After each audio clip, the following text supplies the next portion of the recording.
Okay. Well, good afternoon from New York and good evening from Israel. My name is Harvey Kaminsky. I am a national board member of American Friends of Bar-Ilan University and a very strong advocate of the university. I want to welcome you today to an important and timely conversation, which is titled From Strength to Strength, Israel's Economic Outlook Amid Prolonged Conflict. The seminars we've had until now have focused on the political aspects of the war and of October 7th, the military aspects, and even the psychological aspects. But one thing that we haven't done until now, which is becoming increasingly important, is to discuss the economic impact of what's going on with the war with Iran and the continued conflict with Hezbollah, etc. Throughout the extended period of conflict, Israel has faced extraordinary challenges that reach far beyond the battlefield. Alongside the human toll and national trauma, the country's economy has been navigating deep uncertainty, rising government expenditures, pressure on financial systems, shifting investor confidence, labor disruptions, and broader geopolitical instability.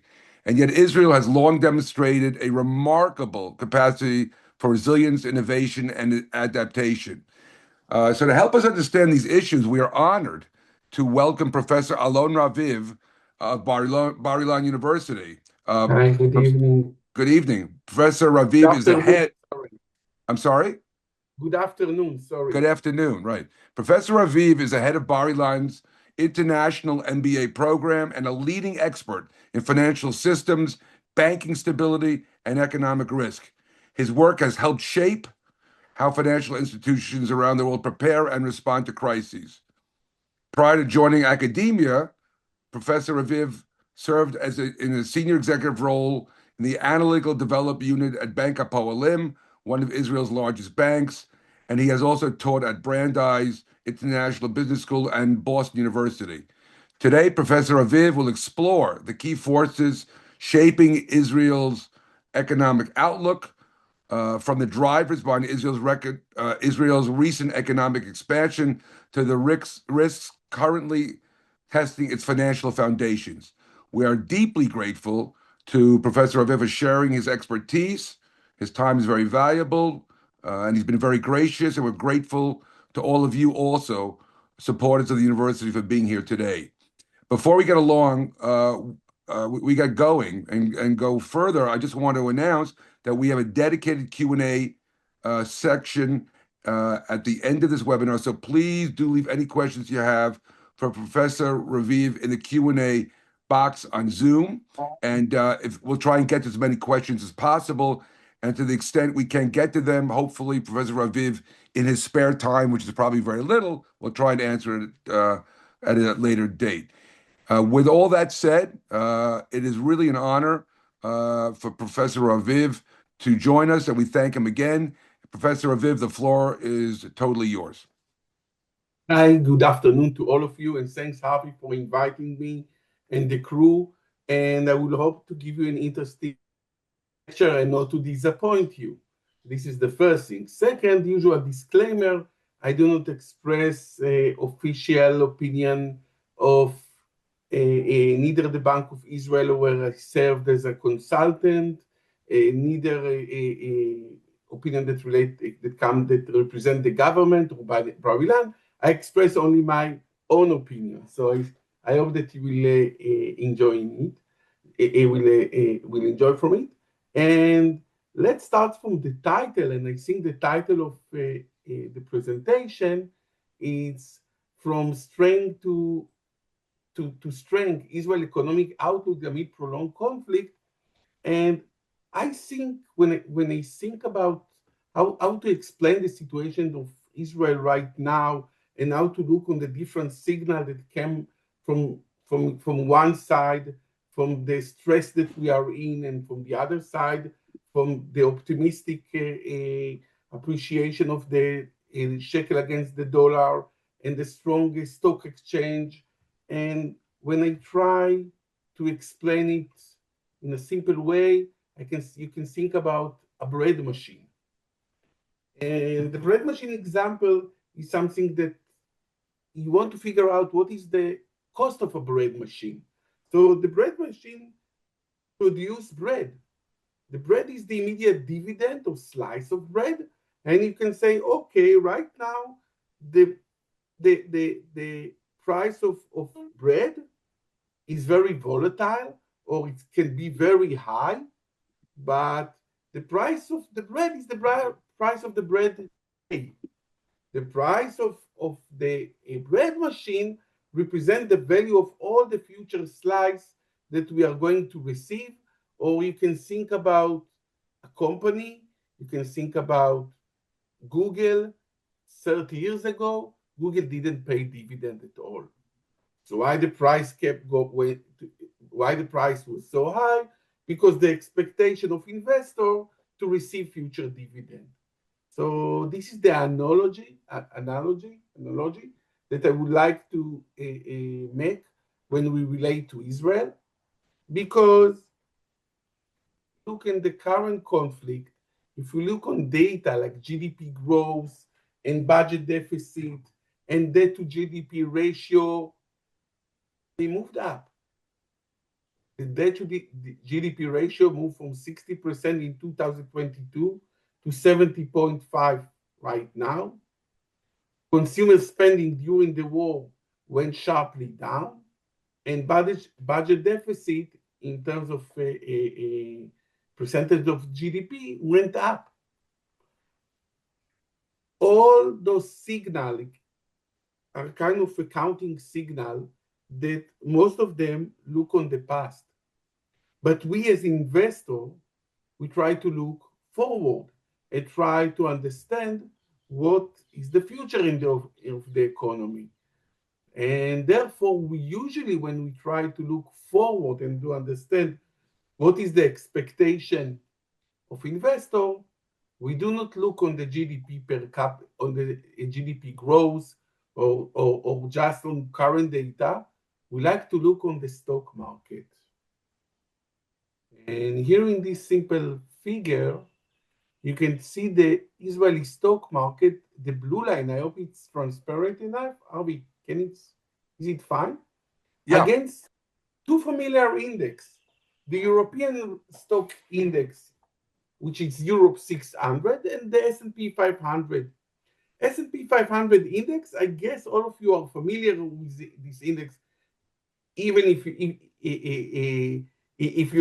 you live in the state. It's an index of 500 stock that represent the American economy. The weight of each stock in the index is according to its market share, but some adjustments are made to represent the economy. And stock 600 is a similar American index. We have the Tel Aviv 125 that represent the Israeli economy. Till 2023, as you can see, both of them went side by side. There was no two indexes. Sorry? No, go ahead. I'm sorry. With some background noise. I don't know what that is. Go ahead. Okay. Sorry. The three indexes went one side by side. And then in 2022, there was a decline in those markets, but the Israeli economy was relatively strong because the high-tech sector, because the innovation, the innovative power, and also because there was some belief that Israel end up the dispute with the neighboring country, and also the confront with the Palestinian seems like close to its end. 20,000 Palestinians walk across the border each day from Gaza Strip, and a huge amount of workers came from Jordan and from the West Bank, work in Israel. And all those signs give us the idea that there is a strong resilience in the economy. And then come in 2023, what some call the legal revolution and some call the legal reform. It's depending if you belong to the opposition or the coalition, and there was some spread between the index. Of course, sadly, you can see the event of you can see sadly the event of October 2023, which was the war and the decline in the Israeli stock market when it go down, where the S&P 500 is still going up. And finally, you can see what's happened at the time of the war, and this is kind of surprising. From 2024 to 2025, the Israeli stock market kept marching up. Initially, it was side by side with the S&P 500 index. So we said, okay, we are with the global trend. But what we see nowadays is surprising, and we see the recovery of the Israeli stock market. I was picking several points, so you cannot see the war with Iran, or you cannot see it, but you can think about a small glitch that suddenly disappear, and the situation right now that the Israeli stock exchange is far above all other markets, and no matter if it's the S&P 500 or the European stock index, it's the market with the highest return in the world right now. And the question is why? And two main reasons can come here, or you can think about it. It depends if you belong to the Israeli opposition or coalition. If you are part of the coalition, you say that, okay, Israel was under a risk, and those major risks disappear. We successfully cope with the Hezbollah, with the Hamas, and with the Iranian threat. Alternatively, you can say that the reason, as the opposition see, and it's fine, that we are very close to the election, and all the polls in the last, except of one, in the last 6 months, see a very clear pattern that the current regime is going to be replaced. You can pick up whatever you like as an explanation, but it is what it is. Moreover, which is more surprising than what we see, is the Israeli shekel exchange rate. And you can see this Israeli shekel exchange rate, and you can see the exchange rate is very sensitive to the political situation and to war. And you can see the effect of September 11, sorry, not September 11, October 7, two sad events that we don't want to repeat. And you can see the exchange rate moving up from 3.2 to 3.8. So there is depreciation of the shekel against the dollar. And what we see now, and this is just part of the picture, because now I'm using the Fed data. I'm showing you an exchange rate of 3.1. Now the exchange rate is 2.9. What is the actual meaning in terms of an investor? So you can think as follows. American investor invests $100 in the Israeli stock exchange when the exchange rate was 3.7. So first his money was converted into shekel, and he had 370 shekel, and those shekel were later on invested in the stock market, which jumped up in 100%. So by the end of the year, we had 740 shekel. So in terms of shekel, you have a return of 100%. But when you decide sorry,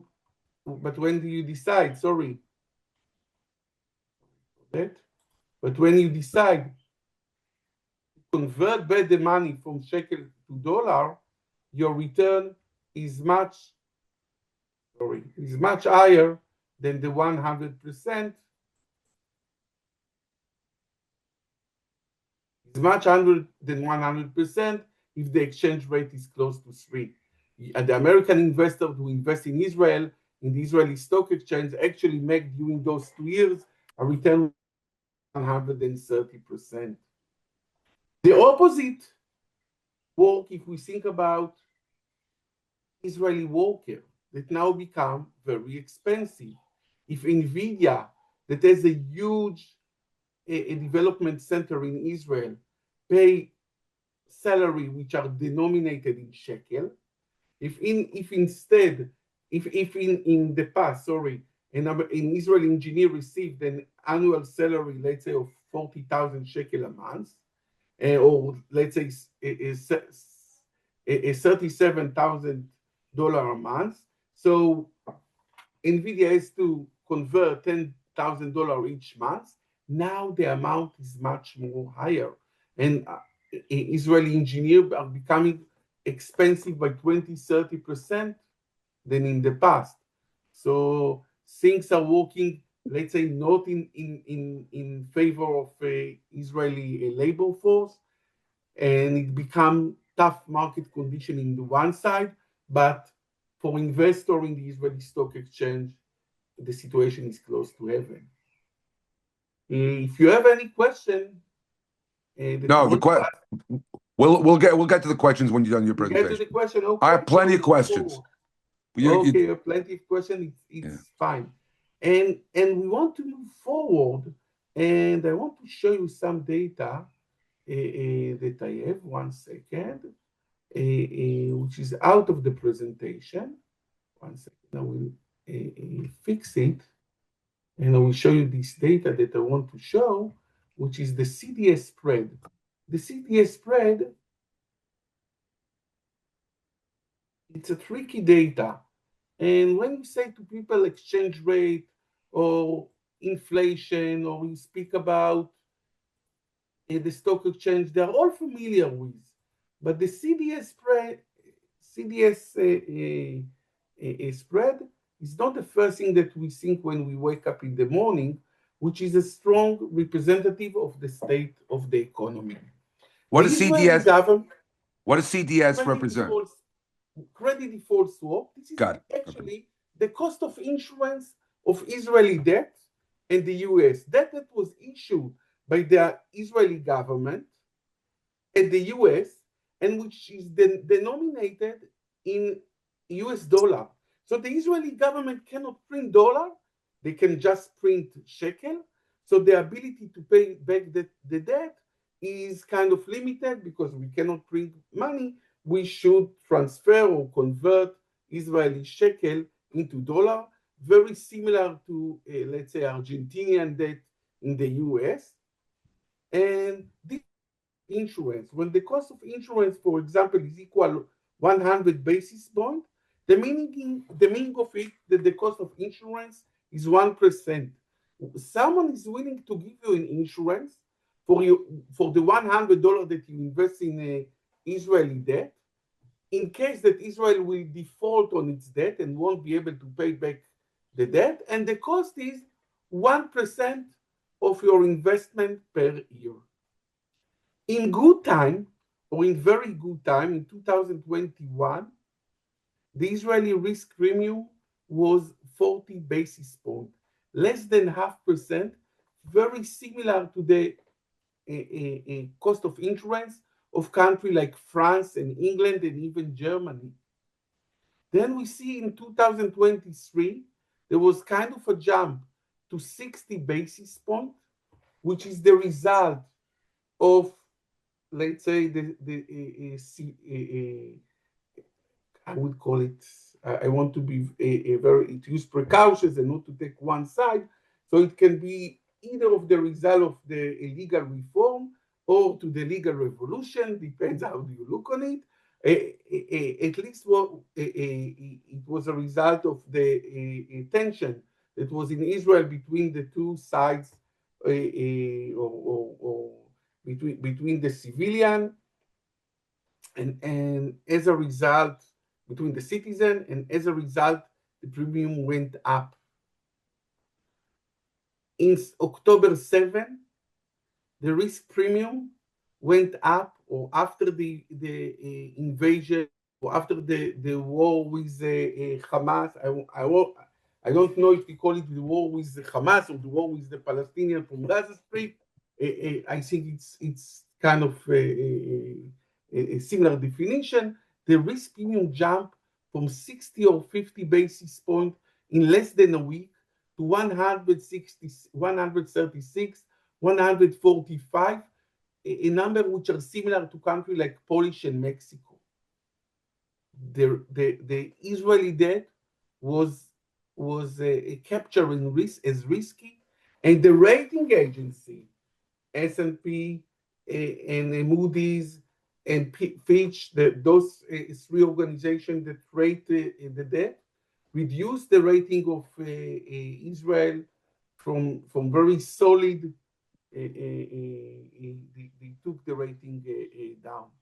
However, as you see, at the end of this war, the risk premium went down to 80 basis points. And then you can see the first, I would call it the first confrontation or the war with Lebanon, then the first and the small confrontation with Iran in June.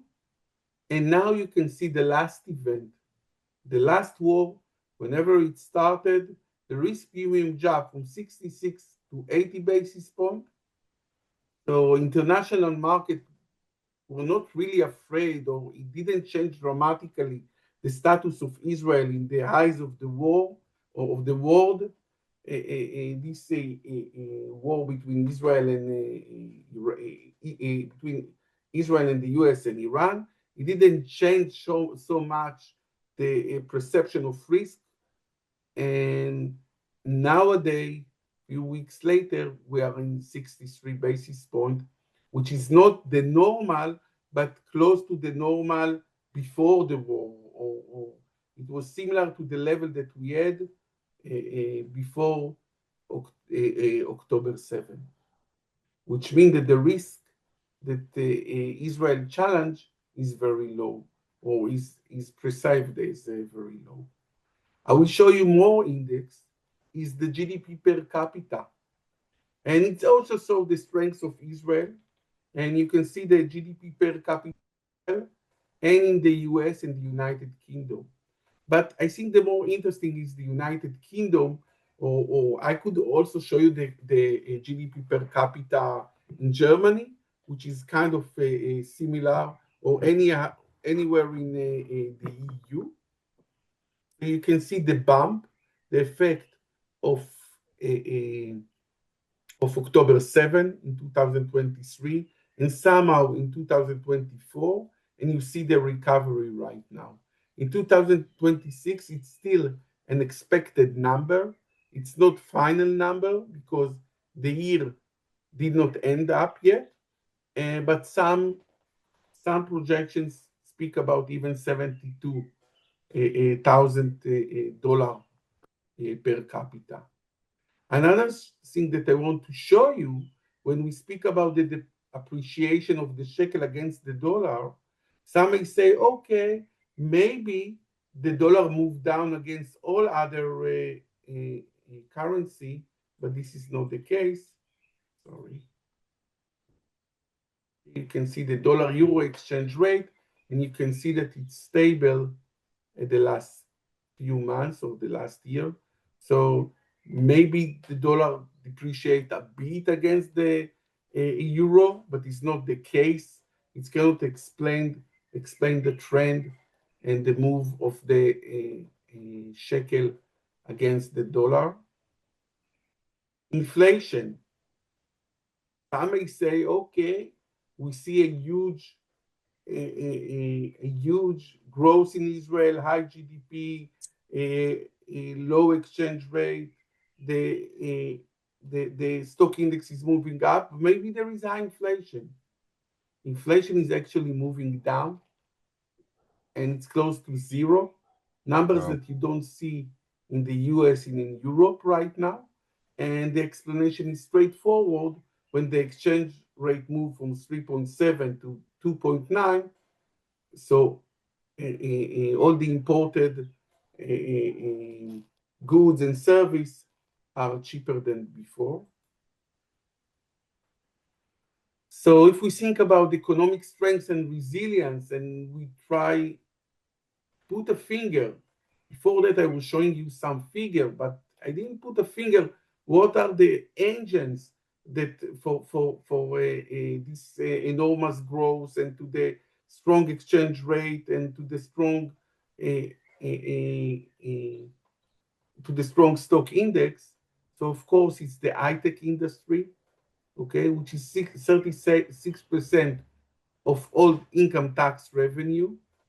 The cybersecurity and software sector is leading the economy, defense export, and also innovation culture, which is all over.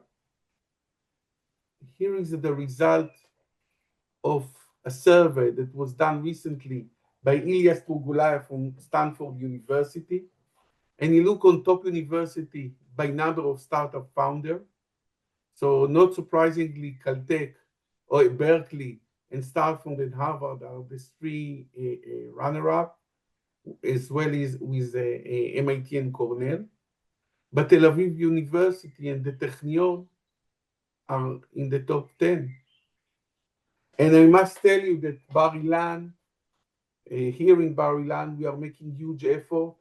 And the last few years, under the leadership of President Saban, the university is shifting from focusing on fields that I would call it less productive or less related to science and technology. We are now, as a portfolio which is diverse, but strongly focused on what we call STEAM, or what we call as STEAM. And Bar-Ilan is in the top 100, and will do an effort and to be on this list, and I'm sure that will be in the next few years. Amen. Amen, נכון. Yeah. Here, the top 10 countries by Unicorn per GDP, and you see that Israel is located on is number 1. There's the number of unicorn. What are unicorn? Companies with a value above $1 billion, or startup that moved and shift to a value of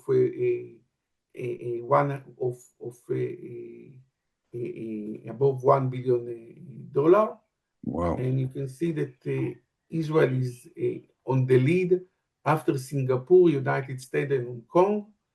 And I won't say that Chinese manipulate data, they never do it, but the way that we report the data, Israel, Singapore, and United States, I really count them. So at least I think the top 3 are the top 3.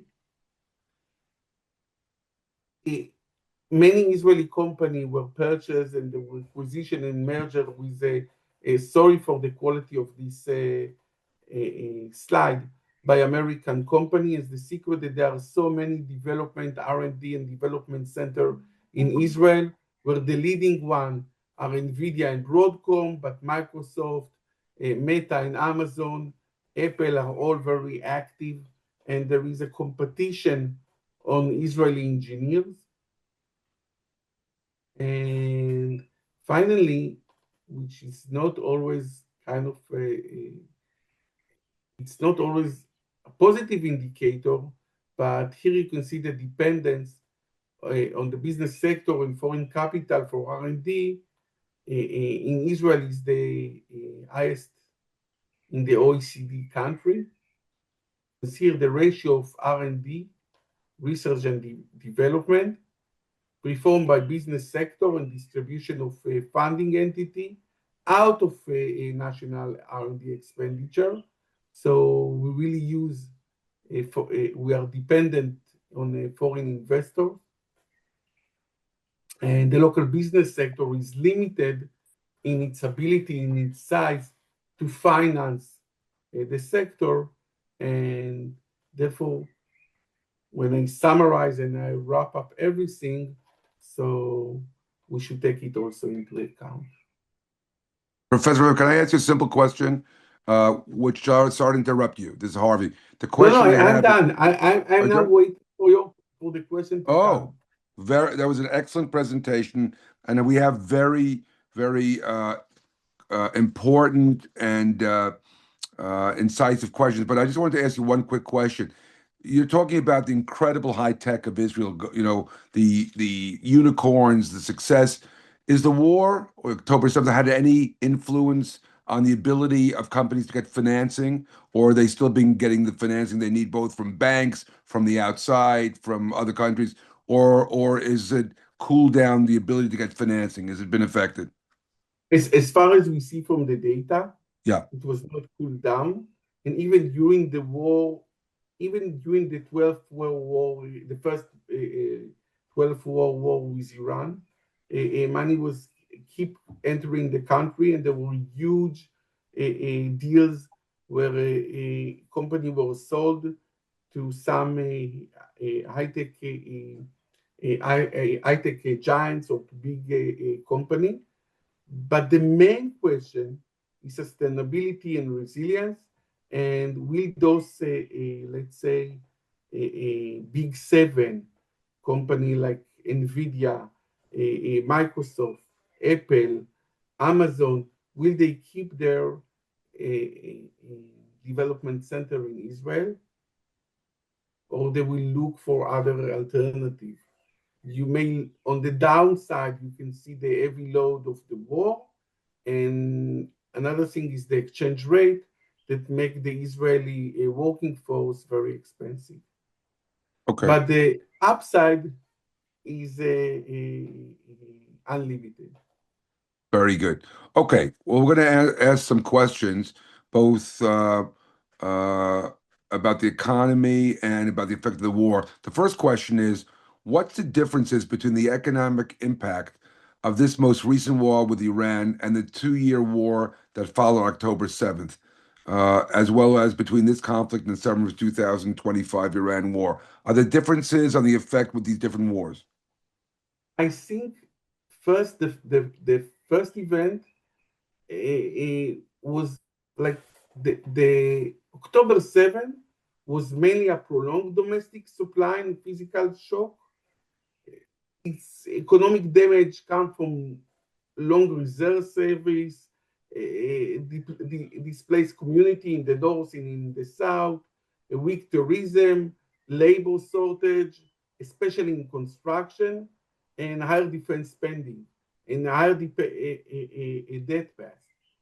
The summer of 2025 of the Iran war was sharp of event of about 12 days, and they said the economy was kind of in a slowdown of and think about vacation of 2 weeks of vacation that they everyone go to do ski in the mountains, so it is the same. Of course, it said people died and people lost their houses, so it's not such a fun event. But here we have 2 years of war with people that went to reserve and displaced community and zero tourism. And here we have two episodes that were relatively short. Uh, Although the second war with Iran and Hezbollah demand an extra effort in terms of government budget, since the scale of the war was a bit of unexpected. And of course, the oil price, which went up, the second Iranian war has more global effect than just on Israel, because the the oil price went up to $113 or even more, 120, and it has a global effect rather than just on Israel. It has a global effect on our neighbor country like Dubai, Abu Dhabi, Saudi, all the surrounding area. And I won't say the effect on Israel is minor, but we are just part of the chain. Okay. Many people in the audience want you to comment on the effect of zero tourism and what the effect is about the lack of tourism to Israel. How damaging has it been? Can they recover, etc.? And when you finish with that, the question is just also the effect on small businesses. Okay, first we want to see all, no matter how you affect the economy. So we wish the tourists will come because I think in the long run, tourists and especially the one that attend this session, we want to, all to see you here, no matter what is the economic price or the economic cost. But if you look, for example, in Eilat, in 2022, Eilat, which is in the south of Israel and has those giant hotel, was already empty from tourists in 2022 from foreign tourists. The only ones who came to Eilat were local and Jewish that come to spend the time with the family because it was so expensive. The price of a vacation of Israel, not just first because the exchange rate, first because that Israel is so expensive. So I think that the damage was mostly from local tourism. Like Israelis stopped going for 1 year to Eilat, or they do Right. not visit the north.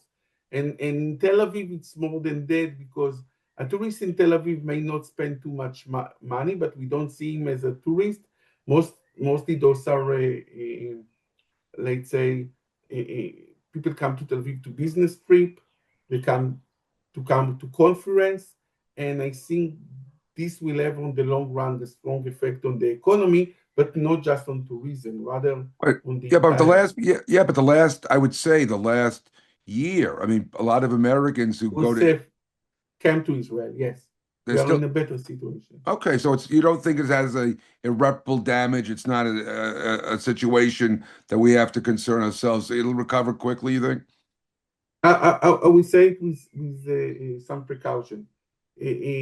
On the low hand, let's say that the tourists with low budget or tourists that were here or many tourists that even come from Europe to Israel to visit. So I don't think that financially we lose a lot of money because most of the hotels were packed with Israeli tourists before the war even. Right. But we lose supporter, Sure. we lose people that will come back home and they will be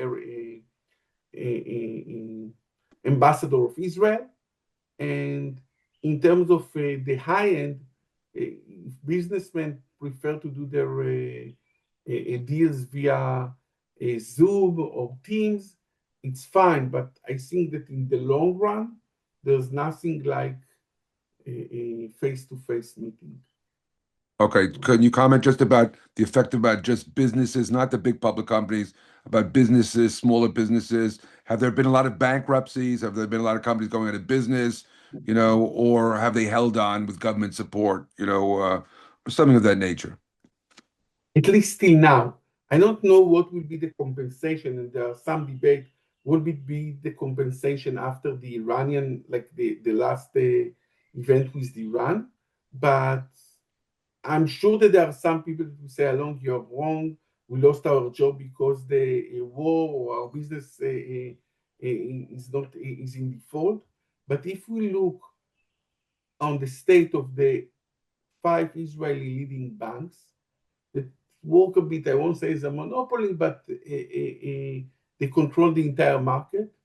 Their profit is the highest that they ever Oh, reached. The right, market price went up, and the default rate is close to zero. right. Some say that that this is the case because the government gave more than 100 insurance to businesses. So, for example, if a business showed that its income went down from previous year, the business received a Ah, compensation. Some uh-huh. said, okay, but if everyone received compensation, we don't know if the state is because of the war or Right. because some business will be in the front anyhow. So some said that instead of letting the bank to negotiate with a business that are in default, the government bail out almost everyone. And has there already been any effect on just, I know I'm throwing a lot of questions at you, but what about just, Construction. right? Because I was going to say real estate. What about real estate right now? How has The that been sector affected? that the sector that are under risk, mostly are under risk. There are three sectors that are under risk. The first is construction or real estate Right, for two reasons. First, the Israeli economy was built by the end of, we cannot ignore it, but the real estate industry was built by the end of a Palestinian worker. And right, at the moment that the border are closed, we need to search for a replacement. I was in Abu Dhabi and Dubai, and I was asking the worker that I saw, the Indian or foreigner, what is their salary who work in infrastructure. They told me something around $700 per month. I said in Israel you receive 3,000 or $4,000 per month. wow, Why you are not in Israel? So they answered me in one word: risk. But it's more complicated. It's not just risk. The Chinese government, I'm not sure that they are willing worker, a skilled worker, to come to Israel. So they are high cost in terms of they are high cost of manpower. Also, interest rate is very high, relatively high, around 3.45-4%. So constructors need to finance themselves, and the cost is high. And there is a strong slowdown in the construction business. The price of real estate in Israel slowed down a bit after they jumped for more than 100% right. in the last 10 years, 15 years. The price are still stable. We didn't see a crash in the market, like in the or a bubble or housing bubble, like in the US in the past. But uh, uh, but it's still the situation is unclear. Similar, another sector is tourism, as you mentioned, shipping. That they had their they suffered from a similar a similar bad condition. And finally, if I would have to think, I think those are the three main sector: construction, tourism, shipping, and real estate. If you separate between real estate and tourism, where the price in Tel Aviv saw a 10% decline at the high end of the market. Um, Somebody just asked an interesting question, which is the war, October 7th. What has been the effect on the trade of Israel with the countries from the Abraham Accord, the UAE? Is trading continue? Is still to grow, or is it stopped? Is it stopped or slowed down, or what has happened with the Abraham Accords countries in terms of trade in the last year or so? Okay, so the October 7 didn't affect the trade with those countries for sure, because I looked on the data a few months ago. I don't have enough data and I don't know exactly what's happened in the last few days, because it's not just from our side, they are in a war as well. So I don't know exactly, I didn't see the last data, or even if there are such data, usually the trade data, it takes time till you get the full picture and you can understand the situation. Okay, but I assume there's still trade. I mean, the trade is not There is stopped. still trade, yes, yes, yes. Right. And Israeli are welcomed on those countries. There is some theory that say that they lose confidence on us because they see that Israel doesn't stop the confrontation with the other countries in the last few months, and there is no peace agreement or stop or some agreement with the surrounding country like Lebanon and Syria, but those are kind of, let's say, I won't say rumor, but they are not anything official. And officially, Israeli are still safe and travel, and they are still doing Good. business with the Emirates and those countries. All right, okay. I just have two more questions. You've been very kind with your time, and I don't want to run too much over, but Go ahead. I'm going to ask you a very general good question. It's a good question. What's the most, just in general, what's the most encouraging part about the Israeli financial market's performance in wartime compared to other key markets around the world right now? What makes you put a smile on you and say, this, even though we're in war, this is good? What is it? I I think the diversification that we have, that Israel is not dependent on one country, on one market.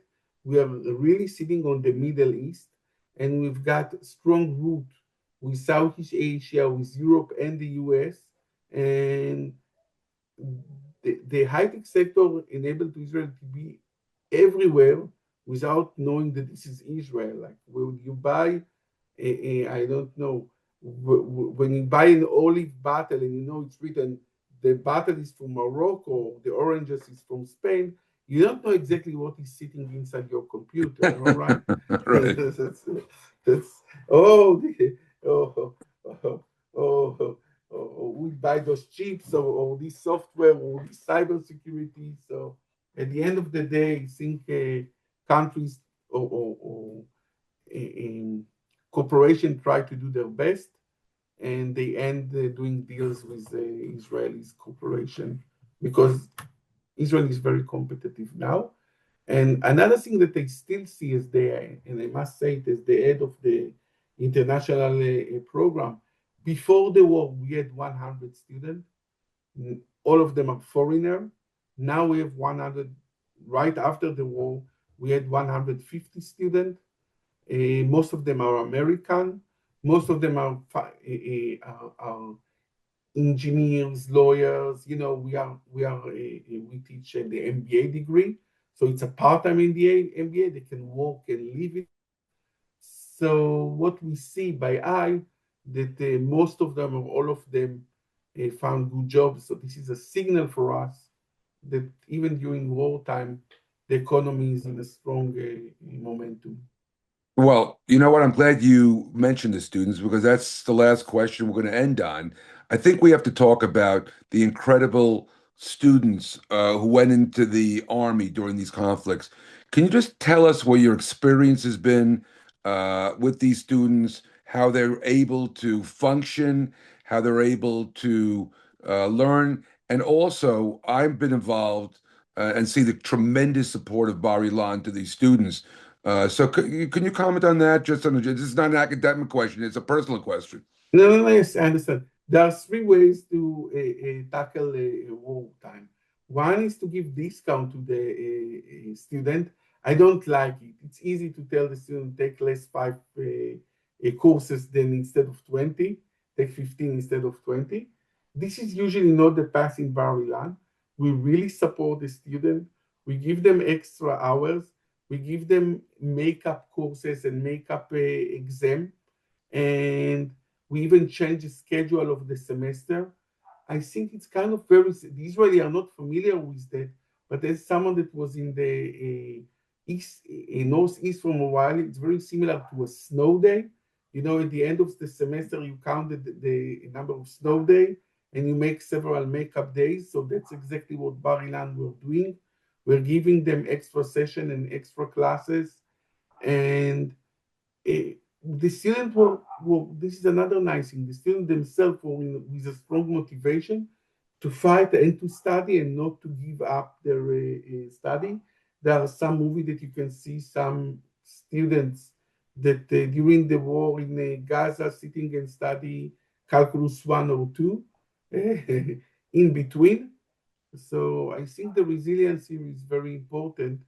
And those students that come from the US also give a lot of hope and support, not in the way that just that they volunteer to the army, but in when you see a foreign student that come to Israel during the wartime to study, you said if he want to be here, I would stay with him, and I think it's very encouraging. And it is very encouraging. I mean, I've seen situations where professors have probably have tell students who are in combat, Stop worrying about the class. Just focus on what you have to do with your unit. And there's also something I heard that many of the best students, a lot of the top grades are people who are in combat. They have not lost the ability to have top grades, which is incredible. We have 20% of our students who are affected, either reserve soldier or a wife or a spouse of reserve soldier, or they were living in the front line or living in affected area in the north or in the south. Sometimes even the number reached 35%. And it was very tough here. I was in two funeral of my student, one for a former student and one a current student, and it was a very tough. And I hope that we are over it. I will tell you the truth. Amen. Amen. Thank you. Professor Raviv, I want to thank you for sharing your comprehensive insights and unique perspective with us today. And I also want to thank everybody for joining this conversation. If we were unable to get to your question, please feel free to email us at webinar@afbiu.org, and we'll do our best to follow up. This webinar will also be, it was recorded and will be available if you know people who could not make it and would like to hear Professor Raviv's important points. I just want to finish by saying that American Friends of Bar-Ilan, we're deeply committed to supporting the university's students, faculty, and groundbreaking research, especially during moments of profound challenge and uncertainty of Israel. I can assure you that Bar-Ilan University has risen to the top in these difficult times. The people there are just really, really incredible. If today's discussion reinforced the importance of strong academic leadership, innovative thinking, and economic resilience, we invite you to support Bar-Ilan's vital work. Your generosity helps ensure Bar-Ilan's ability to continue educating future leaders, advancing critical research, and strengthening Israel's future. So for anybody who can give, we're not going to do any hard sell. Please give. You can do so by clicking on the link, including in the comment section, or you can go directly to afbiu.org. afbiu.org/donate. Again, I want to thank Professor Raviv and everybody for being with us today, and we hope to see you at future American Friends of Bar-Ilan University programs, and we pray for peace in Israel and around the world. Amen. Thank you again, Professor Raviv. Thank you. Goodbye, everybody.